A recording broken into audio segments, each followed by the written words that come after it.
আসসালামু আলাইকুম সুপ্রিয় দর্শক শ্রোতা, কেমন আছেন সবাই? আশা করি নিশ্চয়ই অনেক ভালো আছেন। দেশ এবং দেশের বাইরে থেকে যারা আমার ভিডিও দেখছে তাদের সবাইকে জানাচ্ছি শুভেচ্ছা এবং অভিনন্দন। সুপ্রিয় দর্শক, এখন রোজার মাস, পবিত্র মাহে রমজান মাস চলছে। আর এই মাহে রমজান মাস উপলক্ষে আপনাদের সবাইকে জানাচ্ছি প্রাণ ঢালা অভিনন্দন।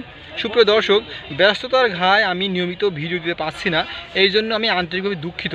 আপনারা অনেকে কমেন্টস করেছেন এবং কমেন্টসের উত্তর দিতে অনেক সময় দেরি হয় বা দিতে পারি না, তো এর জন্য আমি ক্ষমা প্রার্থী। আপনারা নিয়মিত ভিডিও দেখবেন এবং কমেন্টস করবেন। আপনাদের কোনো কিছু জানা থাকলে অবশ্যই বলবেন আমাকে, যাতে আমি ওই বিষয়ে আপনাদেরকে গাইড দিতে পারি, বলতে পারি।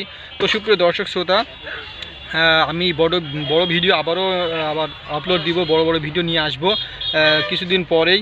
সেই পর্যন্ত আপনারা অপেক্ষা করুন, ধৈর্য ধরুন, আর আমার জন্য দোয়া করবেন। আর আপনারা সবাই ভালো থাকুন, সুস্থ থাকুন। আর বেশি কিছু বললাম না। তো সুপ্রিয় দর্শক শ্রোতা, ভালো থাকবেন, সুস্থ থাকবেন, আর দোয়া রাখবেন সবার জন্য। আল্লাহ হাফেজ, খোদা হাফেজ।